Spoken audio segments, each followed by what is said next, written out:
Hello. 1926 में जी हसन अल बन्ना जो हैं उन्होंने अख़वानुल मुस्लिमून जो कि मिस्र की एक सियासी जमात अभी तक है उसकी बुनियाद रखी और उसके एक अहम रहनुमा जो हैं वो सैयद कुतुब शहीद जिन्हें कहा जाता है वो थे और उनके ऊपर आज बात करनी है। सैयद कुतुब जो हैं वो फ़िक्री सतह पर अख़वानुल मुस्लिमून की जो बुनियादें हैं उनके ऊपर उन्होंने बहुत सारा लिटरेचर लिखा और उन्होंने तफ़सीर भी लिखी बाकायदा। और वो अहम क्यों हैं? वैसे तो वो मिनिस्टर भी रहे और जो सदर नासिर थे उनके साथ उनका इत्तेहाद था, लेकिन जब इत्तेहाद उनका काम नहीं कर पाया और उनका इख्तलाफ हुआ तो उनके लिटरेचर की बुनियाद पर उनको बाकायदा फांसी दे दी गई। और वो फांसी क्यों दी गई और सैयद कुतुब क्यों अहम हैं? सैयद कुतुब इसलिए अहम हैं कि पिछली जो बहसें हमने सियासियात के ऊपर की हैं असूली सतह पे, जिनके अंदर हमने मुसलमानों का जो सियासी तसव्वुर है, मज़हब का सियासी तसव्वुर है, या मुस्लिम उम्मा का जमहूरियत के साथ इख्तलाफ और जमहूरियत फ़ी नफ़्से ही जिस तरह से हमने उसे समझने की कोशिश की है, वो सारी असूली बहस तो अपनी जगह रह जाती है, लेकिन आम सवाल या आम मुद्दा हमें ये नज़र आता है कि आज भी बेशक पूरी मुस्लिम उम्मा जो है वो इसी निज़ाम के अंदर रह रही है, ग्लोबलाइज्ड निज़ाम के अंदर या नेशन स्टेट सिस्टम के अंदर, लेकिन फ़िक्री सतह पर एक डिसअप्रूवल जो है वो देखने को मिल जाएगा। और वो सिर्फ़ फ़िक्री सतह पर भी नहीं बल्कि बाकायदा तालिबान का एक जत्था मौजूद है हमारे यहाँ तो, और आईएस का भी, चलें उसको तो हम डिसऑन करते हैं, लेकिन तालिबान जो हैं उनका एक जत्था मौजूद है जो बाकायदा इस निज़ाम के ख़िलाफ़ काम कर रहा है, मुसल्लह जद्दोजहद कर रहा है। और वो आईएस से थोड़ा मुख्तलिफ इसलिए है क्योंकि मैं नहीं कह रहा, बहुत सारे लोगों का दावा ये है कि तालिबान का हमारे साथ सिर्फ तरीक़ाकार का इख्तलाफ है ज़्यादातर। उनकी फ़िक्र या उनके मकासद जो हैं वो कोई इतने उनसे बहुत सारे लोग फ़िक्री सतह पे इत्तफ़ाक़ भी रखते हैं, हक़ है रखने का, रख सकते हैं कि वो ज़ाहिर है मग़रिब का जो निज़ाम है उसको उखाड़ फेंकना चाहते हैं। तो ये जो पूरा इख्तलाफ है या ये जो डिसअप्रूवल है, इसकी बुनियादें सैयद कुतुब की जो सोच है या उनका जो लिटरेचर है उसको पढ़ने से मेरी ज़ाती राय में बहुत अच्छे तरीके से समझ आ सकती हैं। क्यों? क्योंकि जब मैं ज़माना तालिब-इल्मी में ये सारी चीज़ें पढ़ रहा था तो जो मेरे उस्ताद थे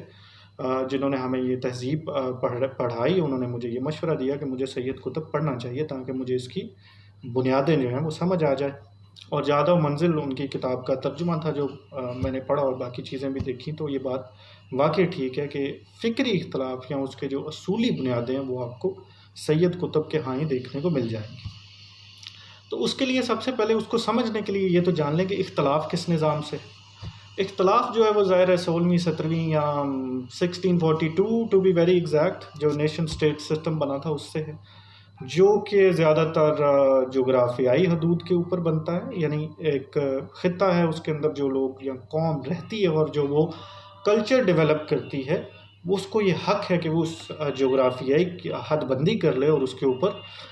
कोई भी रियासत और निज़ाम कायम कर ले अपनी फ़िक्र के तहत या जिस भी फ़िक्र के तहत वो लोग या वो ग्रोह चाहता है, और वो उनका हक़ है और कोई उनके ऊपर चढ़ दौड़ नहीं सकता। इसकी जोग्राफियाई होने की, जोग्राफियाई हदूद की वजह तो ये है कि क्योंकि ये जो किंगशिप है या जो बादशाहों के जो जंगी मार्के हैं जिनके अंदर ज़्यादा मकासद, ज़्यादा से ज़्यादा लैंड एक्वायर करना, ज़्यादा से ज़्यादा टेरिटरी एक्वायर करना होती थी, उसके बदले में या उसके जवाब में वजूद में आया है। और दूसरी सतह पे कौम और कल्चर की जो बहस है वो एक अलग है, लेकिन फिर भी क्योंकि ये उसको डिफेंड करता है कि कौम और कल्चर जब एक खित्ते से, आबो हवा से एक कल्चर बन जाता है तो एक जोग्राफियाई हदबंदी कर लें लोग और वहाँ पे अपना निज़ाम बना लें। अब जब ये निज़ाम बन रहा था सारा 17वीं सदी में और बल्कि 18वीं 19वीं सदी तक भी हमारे यहाँ तो खिलाफत रही, और ख़िलाफ़त के ऊपर हम बड़ी डिटेल से बात कर चुके हैं कि उसके असूली क्या बुनियादें हैं और किस तरह से, लेकिन उस ज़माने में भी थी। और तुर्कों के यहाँ भी खिलाफत ख़त्म हुई 1926 में। महमद द सेकंड थे, उनको एग्ज़ाइल पे भेज दिया गया, और लेकिन उसका भी इजमाही तौर पे पूरी उम्मत ने डिसअप्रूवल शो किया, यानी हम ये नहीं चाहते थे कि खिलाफत ख़त्म हो। हमने खिलाफत मूवमेंट भी चलाई और हमें ये बिल्कुल अच्छा नहीं लगा कि हमारी खिलाफत जो है वो ख़त्म हो गई और हमें ये जो नया नेशन स्टेट सिस्टम है इसके तहत रहना पड़ेगा और इसके अंदर रहना पड़ेगा। तो ज़ाहिर है इससे फिर मुसलमानों का इख्तलाफ था। वही इख्तलाफ जो है उसको फ़िक्री सतह पे फिर उसकी तशरीह जो है वो सैयद कुतुब ने की, जिसके लिए मेरे ख़्याल से जिसको समझने के लिए उनकी जो किताब है जो ज़्यादा मंजिल जिसका तर्जुमा है, उसका ख़ुलासा कह लें या उसका जो भी रिव्यू है मेरा वो मैं बता देता हूँ, उसके लिए वो समझ आ जाएगी कि बात क्या हो रही है। उसके अंदर ज़ाहिर है उन्होंने ये कहा कि सबसे पहली बात तो ये है, सबसे पहली बात जो उन्होंने फ़िक्री तौर पे नया जो नेशन स्टेट सिस्टम का निज़ाम है, उसकी जो कौम की जोग्राफ़ियाई तारीफ़ है या कल्चर की जो जोग्राफ़ियाई तारीफ़ है कि एक ख़ित्ते के अंदर ये डेवलप होता है, उसका उन्होंने फ़िक्री सतह पे रद्द किया। और उन्होंने कहा कि हमारा जो नज़रिया है ये इससे बहुत ऊपर बुलंद और उठा हुआ है किसी न किसी तरीके से, कि हम इसे कबूल नहीं करते, बल्कि हमारे लिए तो जहाँ भी इस्लामी फ़िक्र जो है उसका नफाज होगा, रिवायत का, इस्लामी रिवायत का, हदीस का, कुरान का नफाज होगा, और जहाँ भी इस्लाम का झंडा जो है वो लहराएगा, वो हमारी कौम है, वो हमारा वतन है। कता नज़र इसके कि हम किस नस्ल, किस कबीले, किस खित्ते, किस जोग्राफियाई की पैदावार हैं, वो जुज़वी सतह पर तो हमारे अंदर रह सकता है, लेकिन बुनियाद हमारी जो है वो नहीं रहेगी। और हमारा यही वजह है कि कौमियत की ये जो नई तारीफ़ है, ये क्योंकि हमारी बुनियादें काट रही है सैयद कुतुब के मुताबिक, और हमारा जो कौमियत का नज़रिया है उसके ख़िलाफ़ जा रही है, तो हम इसको कबूल नहीं करेंगे। अब ज़ाहिर है फिर उसको कबूल नहीं करेंगे तो उससे मगलूब तो हो चुके थे पहले ही, यानी सैयद कुतुब का जो दौर था उसमें nation state system was beyond, it was ruling.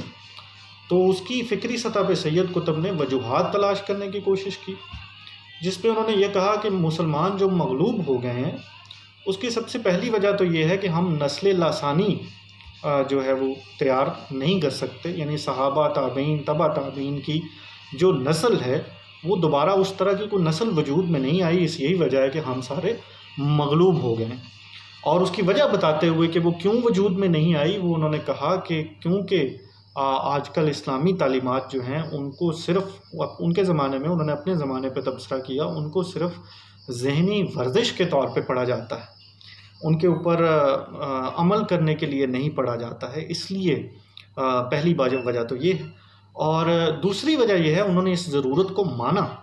कि जिन असूलों का हम प्रचार करना चाहते हैं, जिस मुआशरत का हम प्रचार करना चाहते हैं, उसका सबसे बेहतरीन तरीका ये है कि उन इक़दार का अपने अंदर नफाज कर लिया जाए, अपने मुआशरे के अंदर नफाज कर लिया जाए, और अपने मुआशरे के अंदर अव्वलीन सतह पे एक दस्ता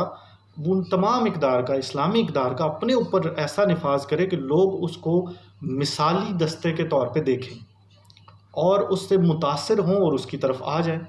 यानी जो हमारे यहाँ अभी भी आर्ग्यूमेंट पाया जाता है कि लोगों से जाके बहस करने से बेहतर ये है कि अपनी जितनी इक़दार हैं वो अपने ऊपर लागू कर ली जाएं, ताकि लोग जब उस मुआशरत को देखें तो वो लोग उस मुआशरत से मुतासिर हों और उसकी तरफ आ जाएं। सैयद कुतुब ने इससे पूरा इत्तफ़ाक़ किया,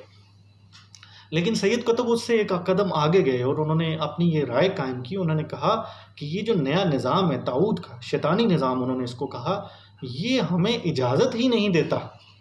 कि हम इस तरह का कोई मिसाली मुआशरती दस्ता कायम करें जिसको लोग आके देखें और उसकी तरफ लपकें।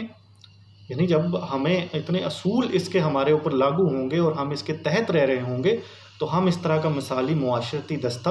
कायम नहीं कर सकते।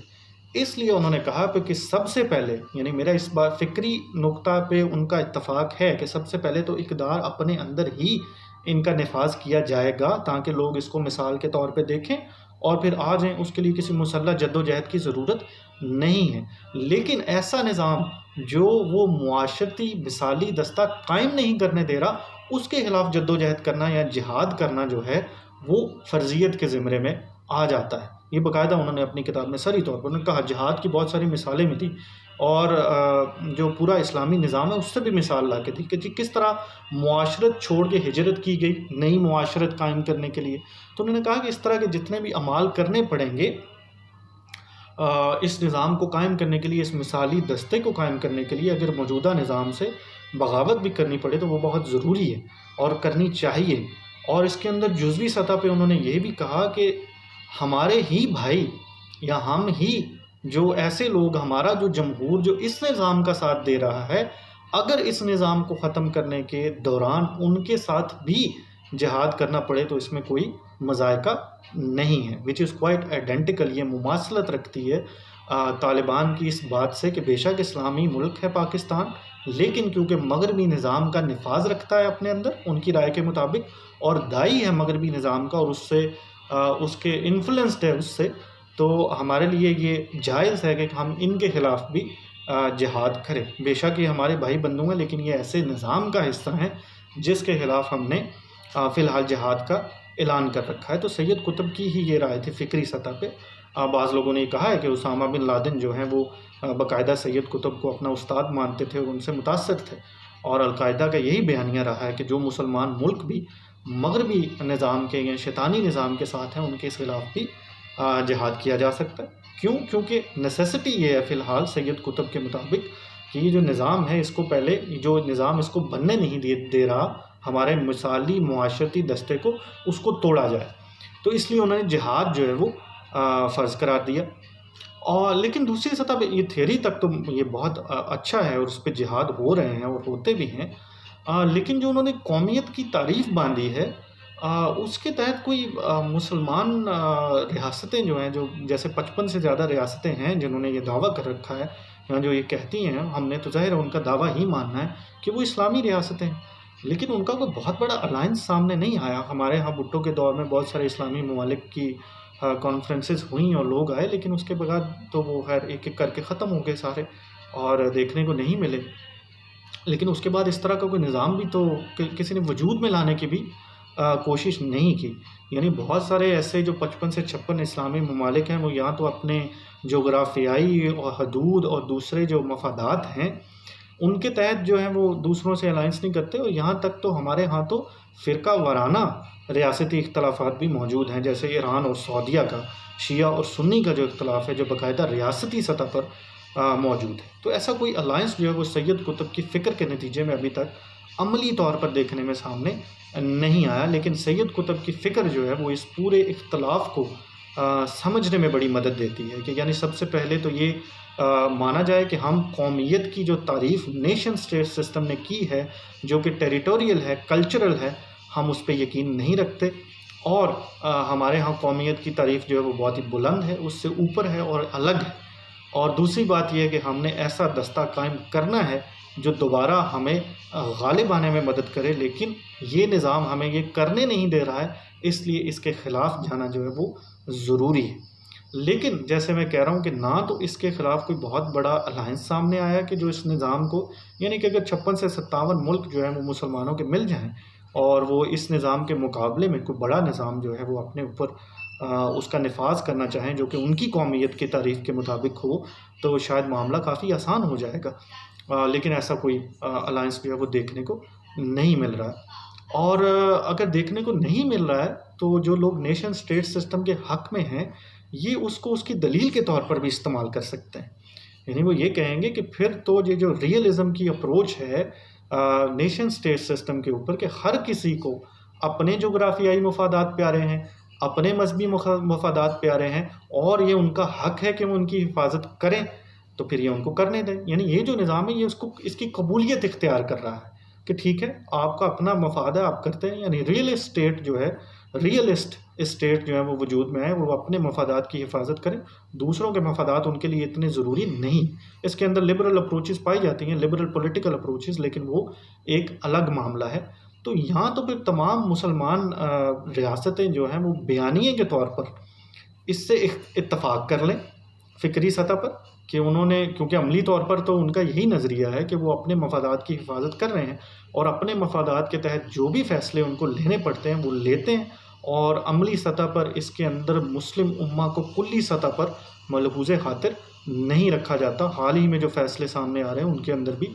यही देखा जा सकता है। तो यहाँ तो फिर फ़िक्री सतह पे भी इसको कबूल कर लिया जाए और फिर अपने मफादात को जो है वो सींचा जाए, पाला जाए, पोसा जाए तो ठीक है।